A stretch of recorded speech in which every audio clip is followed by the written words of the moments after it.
Halo semuanya, welcome to my YouTube channel. Untuk kali ini aku udah selesai kerja, jadi mau bahas-bahas dulu hmm, tentang mental yang kuat ya buat bekerja gitu. Karena biasanya kan kalau misalnya kita udah masuk ke dunia kerja, pasti kita banyak tuntutan secara profesional, tuntutan dari lingkungan kerjanya juga gitu. Jadi ya kita harus nyiapin mental kita, udah pasti. Nah, aku cari-cari artikel dari kejarmimpi.id. Ini ketemu artikelnya lumayan menarik ya. Jadi sorry kali kali ini aku di kamar karena di ruang kerja lagi ada yang nonton TV. Jadi aku di sini dulu. Nah, ini tentang mental ya, tentang mental yang kuat itu. Mental kuat bisa dimiliki dengan cara berlatih. Ada sejumlah kebiasaan yang bisa kita lakukan untuk memiliki mental yang kuat. Nah, ini menarik nih. Yang pertama itu ingat Tuhan. Kalau ingat Tuhan tuh udah pastilah ya, kita ningkatin kualitas ibadah kita, terus kita motivasi motivasi akhiratnya gitu loh. Motivasi akhirat yang membuat kita tuh melakukan sesuatu. Misalnya saya kerja itu ya niatnya untuk ibadah, karena ya bekerja itu ya adalah ibadah, seperti itu. Jadi niatnya kalau muslim ya karena Allah kayak gitu. Kemudian atur emosi. Nah, ini penting sih. Kalau kalau dalam bekerja ya kita jangan emosional ya, tapi kita profesional. Kita nggak boleh baper juga. Ya udah, lakukan aja apa yang menjadi job desk kita, dan kalau salah ya diperbaiki, minta feedback dari atasannya. Kalau kalau sudah benar ya sudah gitu, jangan berlebih-lebihan juga senangnya. Ya sudah, lakukan aja sesuai dengan takaran dari pekerjaan kita masing-masing. Jangan melibatkan emosi gitu. Terus hiraukan omongan orang lain ya. Ini orang yang mengatakan bahwa kamu tidak berbakat, tidak akan sukses, dan tidak bisa berubah adalah orang yang tidak ingin melihat kamu menjadi besar. Jadi fokus pada proses kejar mimpi kamu dan jadikan cemoohan orang lain sebagai motivasi kamu untuk lebih sukses. Kemudian asah kemampuan diri ya, ini udah pasti kita harus upgrade skill kita, mau hard skill maupun soft skill ya, dua-duanya harus kita upgrade. Misalnya kita mau jadi bisnis analis ya, kemampuan analisis kita yang kita asah lebih banyak gitu. Terus cara berkomunikasi kita perbaiki, kemudian belajar public speaking ya, semacam itu. Terus menghadapi orang yang sulit. Oke, menghadapi orang sulit diajak berdiskusi atau lainnya menjadi momen kamu untuk melatih mental ya. Ini aku setuju banget, karena ketika kita bekerja nggak semua orang sesuai dengan harapan kita ya.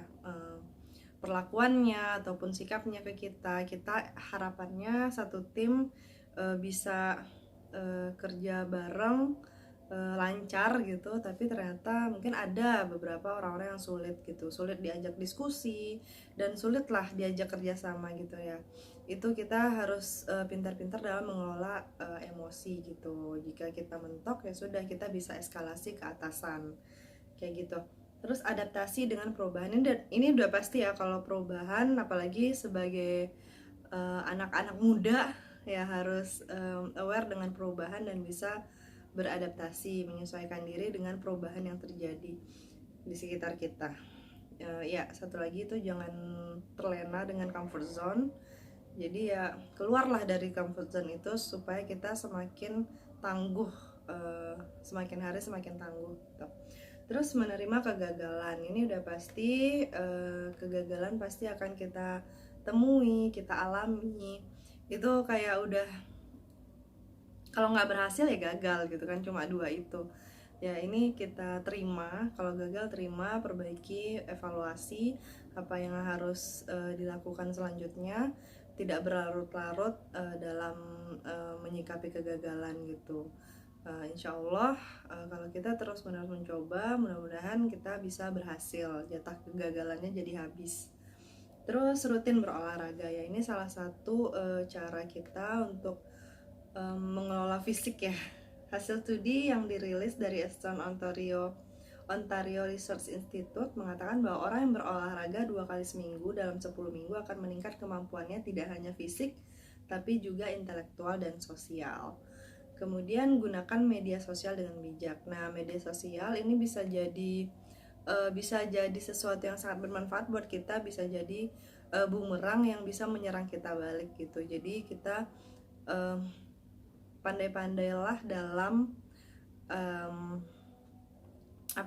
pandai-pandailah dalam menggunakannya gitu. Jangan sampai kita sembarang menggunakan sehingga kita jadi terjerumus sendiri gitu. Jangan sampai, kalau misalnya media sosial untuk menjalin komunikasi dengan rekan-rekan kita yang lain yang tidak kita jumpai secara langsung, ya itu mungkin sah-sah aja. Tapi kalau misalnya udah melebihi dari itu, malah membuat kita lupa waktu, malah kita yang dikendalikan oleh sosial media ini, ya itu udah nggak bagus, udah nggak sehat.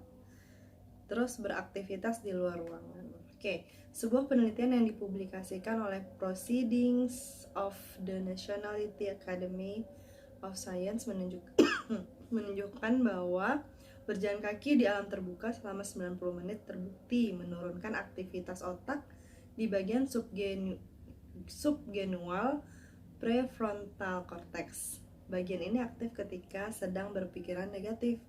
Lakukan aktivitas luar ruangan seperti jalan kaki di taman kota, trekking, naik gunung, atau sesederhana duduk di halaman rumah sambil membaca buku. Jadi aktivitas outdoor ternyata juga penting ya buat dan berimpact ke otak kita gitu. Terus hargai diri sendiri ya, ini udah pasti ya. Salah satu penyebab mental yang lemah adalah ketika kamu membandingkan diri dengan orang lain. Pasti kita jadi insecure, jadi merasa orang itu yang lebih hebat gitu. Itu nggak boleh. Kita hargai diri kita sendiri, karena yakinlah bahwa di dalam diri kita pasti ada potensi-potensi yang luar biasa yang orang lain mungkin juga nggak punya gitu, yang punya hanya kita gitu. Jadi kita hargailah diri kita sendiri, karena siapa lagi gitu yang mau menghargai kalau kitanya aja nggak bisa menghargai diri kita sendiri, apalagi orang lain gitu. Terus lupakan masa lalu dan jangan khawatirkan masa depan. Kalau untuk masa lalu, ya memang untuk kita pelajari. Jika ada kesalahan di masa lalu, jika ada hal-hal yang tidak enak, tentunya itu akan menjadi pelajaran yang berharga buat kita. Kemudian kita juga fokus aja sama masa sekarang, apa yang di depan mata, apa yang harus kita lakukan. Fokus untuk mengerjakan itu. Terus jangan dikhawatirkan juga masa depan kita akan seperti apa gitu. Oke, terus konsultasi dengan psikolog atau psikiater. Nah, ini untuk tahap yang emang mentalnya udah terganggu ya, mentalnya mungkin dia udah nggak kuat lah mentalnya. Jadi ya perlu bantuan profesional. Ini tentunya ke psikolog atau psikiater supaya supaya menjaga dirinya tetap stabil ya, jangan sampai kolaps lah dengan kondisi mental kayak gitu. Jadi ini udah yang terakhir banget, kalau misalnya udah semakin memburuk ya ada baiknya pergi ke profesional gitu. Jangan salah tempat curhat kayak gitu. Tidak ada salahnya berkonsultasi dan meminta bantuan dengan psikolog atau membantu merubah mental kamu yang sedang lemah. Kesehatan mental kamu adalah bagian dari menjaga kesehatan tubuh. Oke, mungkin itu ya tentang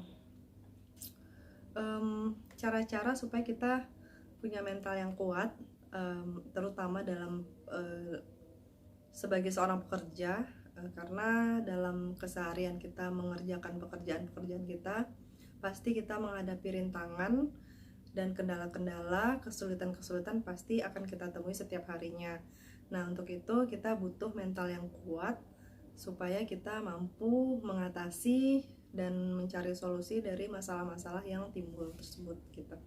Oke, mungkin itu dulu. Thank you for watching. Have a good one.